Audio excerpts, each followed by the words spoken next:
Namaste, welcome to 3D Culture and yet another video of of speaking to an expert, speaking to someone who has been into 3D printing for some quite while. Today we have an interesting person. We have Harsh Sarvaiya who is into 3D printing from quite few years, and been an interesting journey. Harsh, you are a chartered accountant by education, by profession, and first of all, we would like to be quite interesting to know and about your journey from being into finance field to how you started with 3D printing and how you started this business and set up this quite a good business, and you are impacting a lot of 3D printing activities in this ecosystem. So welcome, Harsh. Welcome to the 3D culture. Yeah, thank you. Thank you for having me here. Thank you. So, as I said, first of all, everybody would be, I think, excited to know what was your journey to 3D printing? What excited you? How did you start it? Yeah, so I'll just give you a brief. So basically, after once I was in my CA when I was doing my chartered accountancy course. So that time we used to audit a lot of manufacturing companies. So that time only I had some inclination towards manufacturing, and I was very curious on the processes which used to be followed by the clients. So we used to talk in more details about it, and that time, being on a commerce background, I didn't really much understand what the technicalities are, but the process was very fascinating. So after I cleared my CA exams, me and my friend Aman Modi is my partner. So we both had like a similar vision that we wanted to do something different from our chartered accountancy. So we were researching on a few ideas that time of what we can start. So this was in 2016. So that time 3D printing was very nascent and not heard of. So it was that time a very niche market. I would say no, the applications are also very limited that time compared to what it is now. So we were just researching on what exactly 3D printing is. So we visited a lot of 3D printing companies back then. We went to Bangalore also, where we visited few companies. In Mumbai that time there were very few companies, but we visited most of them to see how they function and what is the scalability and what applications can be catered to.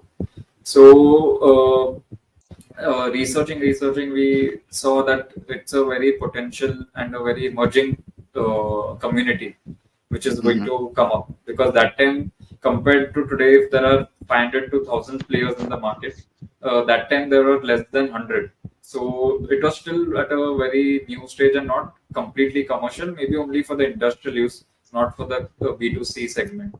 So we happened to stumble upon this idea, and we thought might as well we venture into this.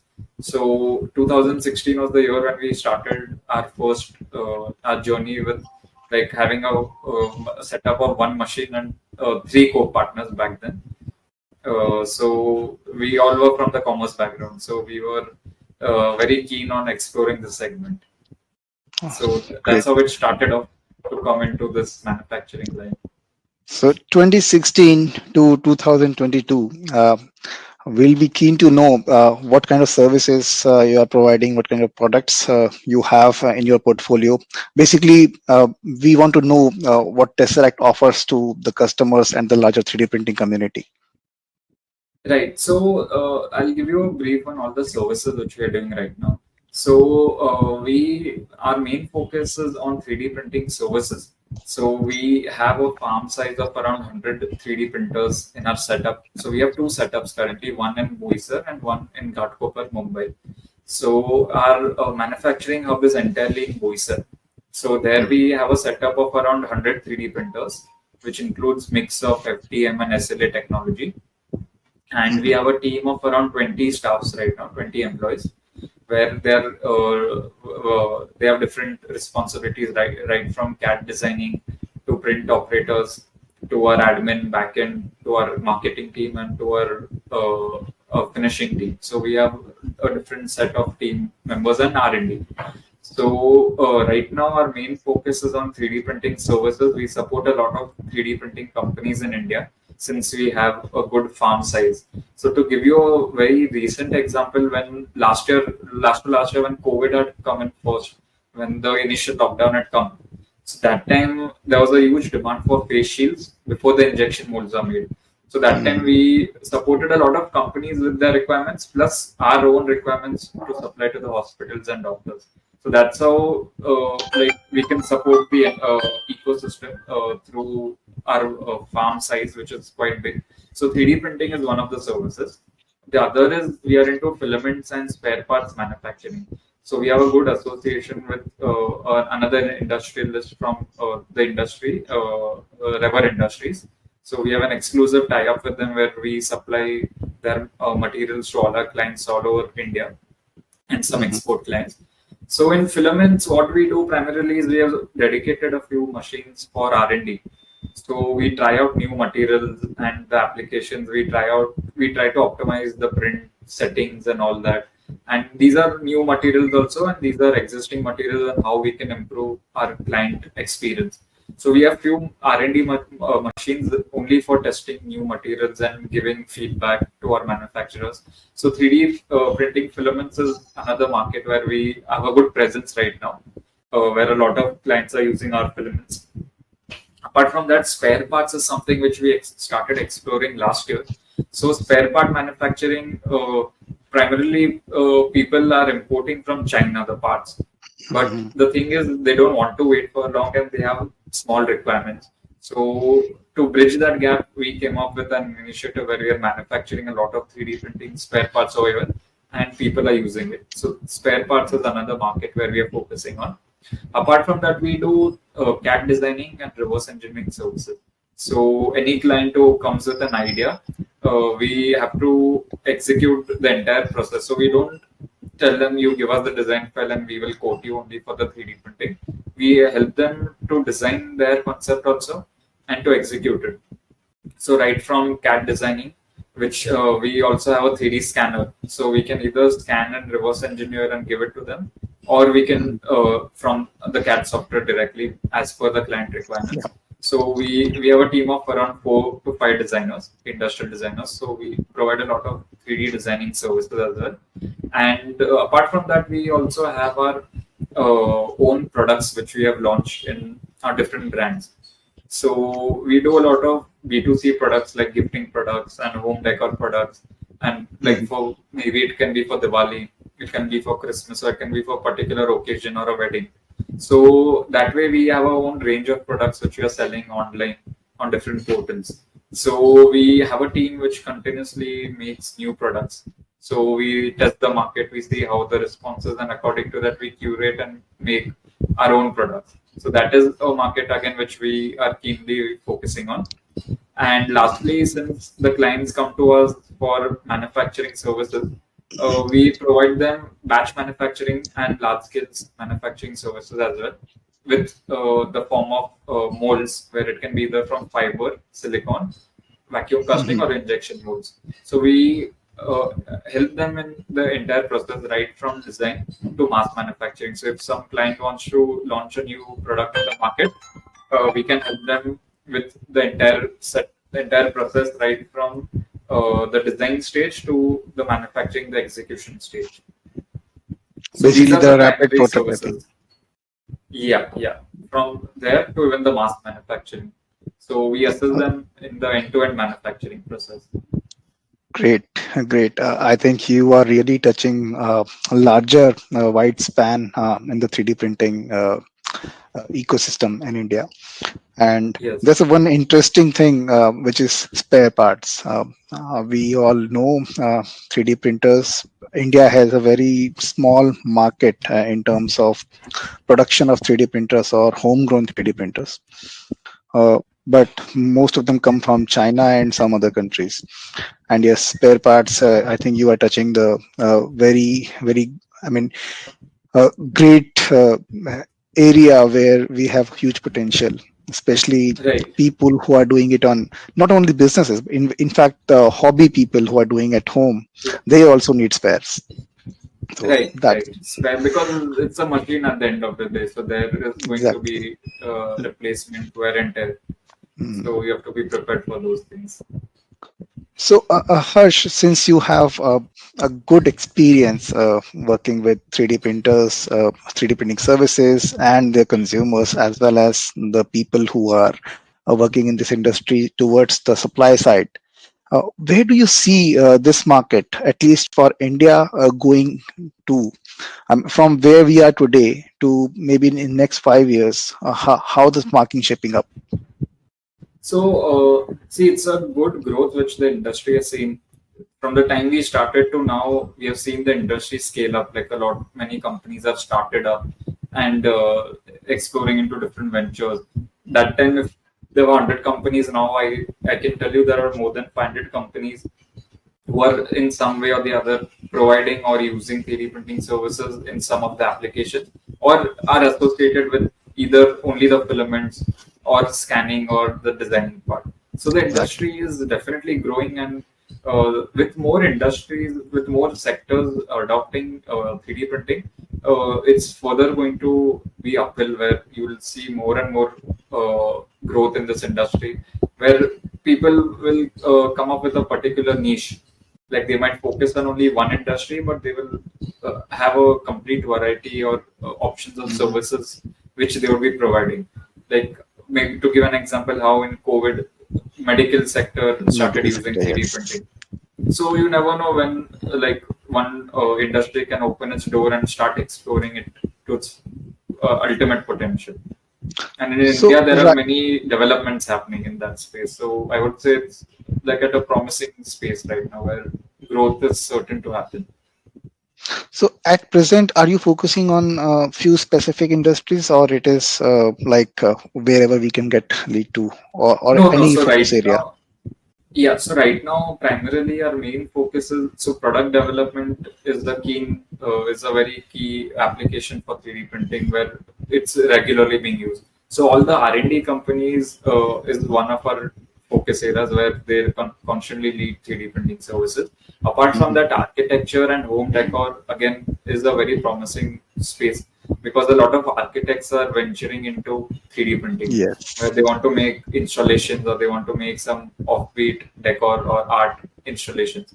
So Mhm. that is another industry where our focus is on. And gifting is established since the last 2 3 years, where a lot of personalized gifting options can be done with 3D printing, which Yeah. earlier would be done by laser cutting. So right now 3D printing has better options. So I think gifting is again one industry where our focus is keenly. And Mhm. lately, there are a few like these niche industries like robotics, drones, where some application of 3D printing is regularly being for the parts for testing and all. So that is Mhm. something which again our focus is on. And apart from that, engineering has been since day one where these Obviously, companies yeah. made prototypes and all. So uh, generally, that keeps happening. So one question comes to the mind about the R&D companies and the companies which want to continuously do product engineering or developing new products. They definitely need these 3D printing and design and basically the end-to-end services. But for large organizations and large setups, and we do know they have their own setups of 3D printers as well. But how do we differentiate as a service provider in this space, having a total niche with the army of printers, people, and resources available, vis-a-vis the your client, which can potentially set up their own setup? So yeah, there are clients who have their own machines, but they face challenge in operating it on a very regular basis because that is Mhm. not their main line of business. So eventually, what happens is they come to us for the small requirements, and generally, what happens is if it's like a big company, these machines are there in education institutions and all, but it's not being used on a very regular basis. So there's regular downtime. So Yeah. we keep getting these requirements from colleges, especially if they have 3D printers, but it's not being used in a while and it's not working properly. So that space is still that bridge is that gap is still there where Expert is an expert. corporates also, yeah, corporates have it like but in-house using versus giving it to a service bureau makes a vast difference.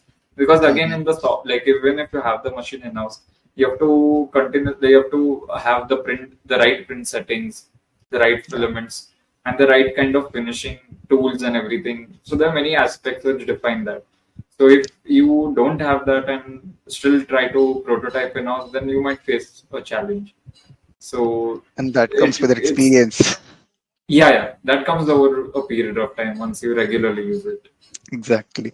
So, because that was my other next question, and you really talked about this one challenge at the user end and why they need services from the 3D printing setups and farms.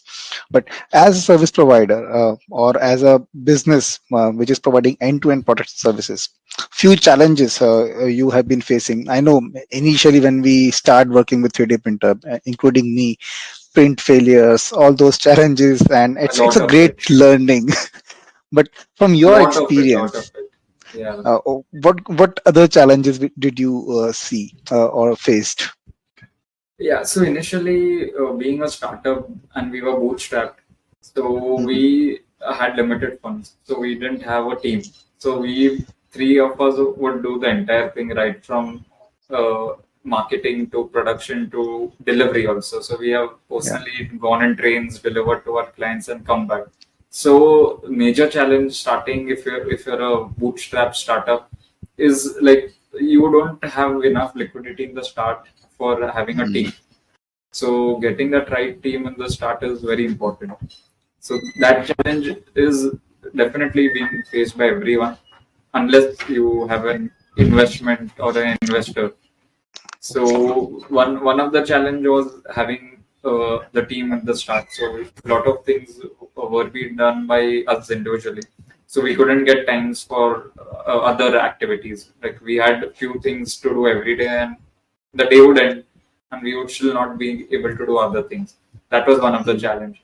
Second was in the start we faced an issue was when we coming from a commerce background, we were operating machines, and there were many technical things which would come up in the start. So it took us at least good 6 months to become familiar to all the industry norms and standards, and also transition of the field was a personal challenge, not faced by Mhm. probably engineers who would come into this, but that was there, but it got solved eventually after we did more R&D and all.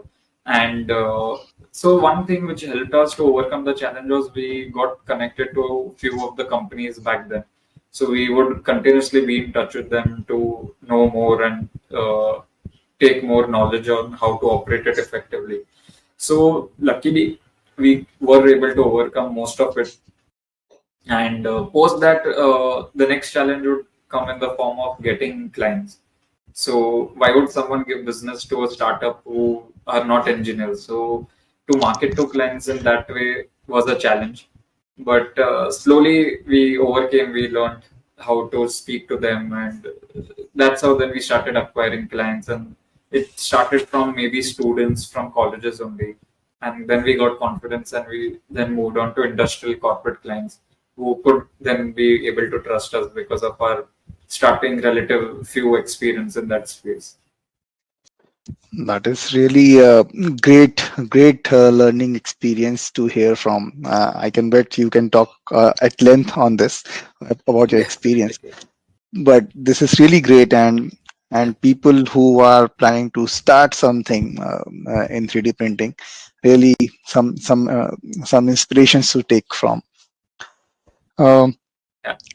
when we talk about you already gave a lot of advices. So since we just talked about startups, any advices you will give to some startups or So some see, students right, who are just coming out of college wanting to do something in 3D printing? right. So see, basically, like one piece of advice is like you should start where you are at. Like people, a lot of times they say, okay, we are waiting for money, or we are waiting for getting few client orders, and then we will buy the machine. So that is a very common mistake which everyone would make, and probably that was the only thing which I think we didn't wait for was to get money or to get clients. Like we wanted Mhm. to get into it, which we were confident from day one. So we just bought the machine, and we were uh, then we were like, okay, we will go for clients. We were not at day one saying, okay, we will wait for clients or for money. Like whatever savings we had, we put it and we got the machine. So, like one advice would be to start off where you are. Don't wait for anything. The work is there in the market, is going to come in some way or the other. And apart from that, I think it's very important to connect to companies in the space who have been operating for the past few years, and to like take their advice on what industries right now are working and Mhm. what potential industries can come up, and keep in mind and operate with those industries. Like right now, what happens if startups come up, they want to do everything. So they focus on even architect work, they focus on home decor, gifting products, they focus on jewelry, which is a different industry. They'll focus Mhm. on R&D engineering. So once you do everything in the start, it becomes very difficult to then keep your focus on any particular industry. Then you're just scattered here and there, and the work, then you won't be able to maybe specialize or like create a niche in any. So Yeah, like start off with a few limited industries, and once you gain a good foothold into it, then go for other options. So that would be a advice which I think probably startups can keep that in mind before like venturing for more clients. that's a really good one. Um, because many startups, when they start, because I have mentored few startups in the past, and at that time it was like e-commerce boom. I'm talking about 2015, 16. Oh, Everybody yeah, wanted to start a new website, e-commerce. Okay, I want to start something like Amazon.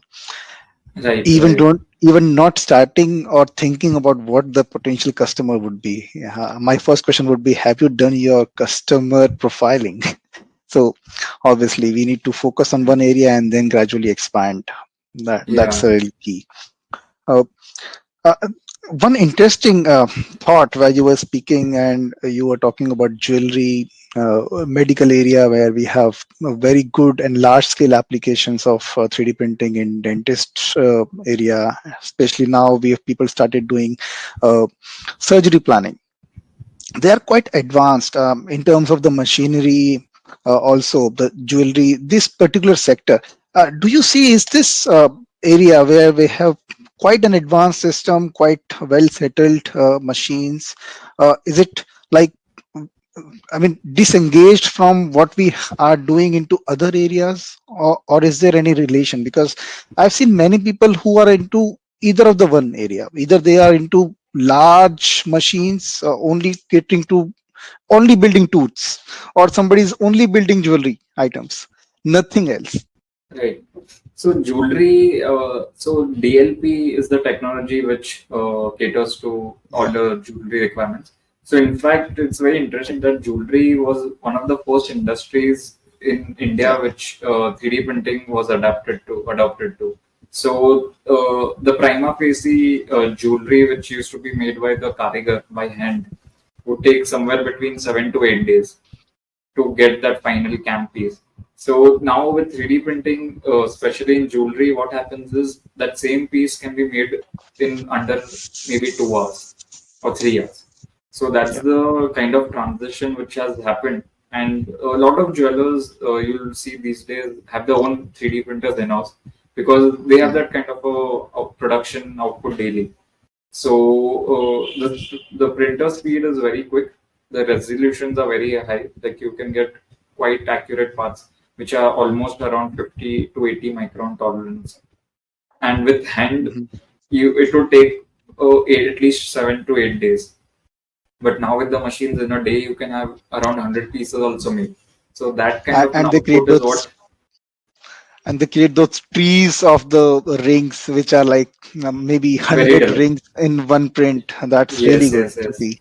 Very, very delicate. So the advantage of that again is that those pieces cannot be made by hand. That can be only made Mm, by the 3D printer. So a lot of yeah. these jewelers have come up with their own new designs which no one can replicate if you don't have a 3D printer. So that creates a USP in the market. And plus customization. So customized jewelry is something otherwise no one would even think of making. but now it's being widely made because again 3D printing has given that option of customizing Yeah. without having to make a mold or a die. So that kind of an advantage is already being shown in the jewelry space. Yeah. So, and similar to the, I mean, I know few people who are dealing with the machines and the chemicals used in making the uh, teeth compounds and those implants, and they Yeah, deal with the people pre-surgical who have. models and Yes. So yes, they really work with people who have large setup of just creating tooths, maybe like lakhs of tooths in a week or so. yeah. And So there are these dental processing labs. So these yeah, labs, the main focus is on making those dentures and all.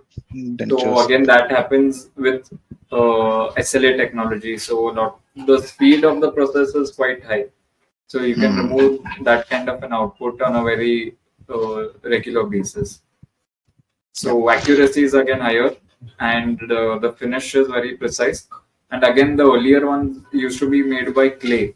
So again, time involvement was much higher in that technology by hand and Now it's clay model. directly download the design and print it.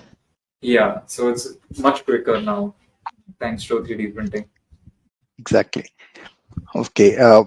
I think we are towards the end of the session. I will not hold you for too long. I know you have the regular business dealings to do with. But my last question, or maybe probably the last discussion on the research, um, how businesses like you yourself said, doing research at your own factory or setup, but how these businesses are collaborating with the institutes in doing researches, maybe uh, at at the juncture where we are in India. I think we can start. That's my personal opinion. We should be starting with research in like material and uh, recycling of the waste material, or recycling the filament, for example, or Yeah. maybe it is already being done. I don't know. But how is No, there is it happening, or no, that's a should we very good start? point. It's a very good point you said because recycling of filaments is something which the entire industry is looking into because Hmm. there are wastages which are left in the FDM technologies. So mainly all the supports and the failed prints. So a lot of wastage is generated with all those activities. So like maybe this year or early next year, you might see a proper plan of action where there will be solutions on how you can reuse the material, recycle, and use it in some other applications. So what one interesting thing which we are doing in this recycling or reusable spaces when we sell filaments to our clients, we give them an offer that you send us the spools back and we give you some discounts in the next order. So those same spools are being used for the filaments again and again. So that way the wastage of the spools which go just as waste is avoided. So that one thing Yeah, which I think we are contributing probably to reusability factor. that's And really a good apart from sustainable that, thing. yeah, thank you. Apart from that, I think maybe reusability of like recycling the filament is something which the industry will be definitely looking into and should be doing because abroad there are those facilities available which can help you Hmm. to recycle and reuse it maybe in the manufacturing process again, regrind it. So that is maybe something which will come up soon in India, maybe Great. this year or early next year. Well, really, I mean, I think your experience and knowledge and your learnings have been great. I will end this by asking one question, one last question. How far Tesseract is from launching their own 3D printer? Oh, so I think probably that is the only space where our focus is not there to launch our own Uh, machines because right now, like already Chinese machines have been flooded in the market. Apart from yeah. that, there are already a lot of Indian manufacturers who are manufacturing. So Hmm. that like the printer space is something which we didn't focus on. That's why because there were already few companies doing it very actively. So we wanted to have a niche where you can do maybe Makes services which will sense. be of regular use, like machines, like someone will buy. After that, you don't see them buying every month or every that Hmm. often. So the repetitiveness is not that much. But in services, there is regular requirement. So it's sustainable. So then we didn't really look into the printing, the printer manufacturing space.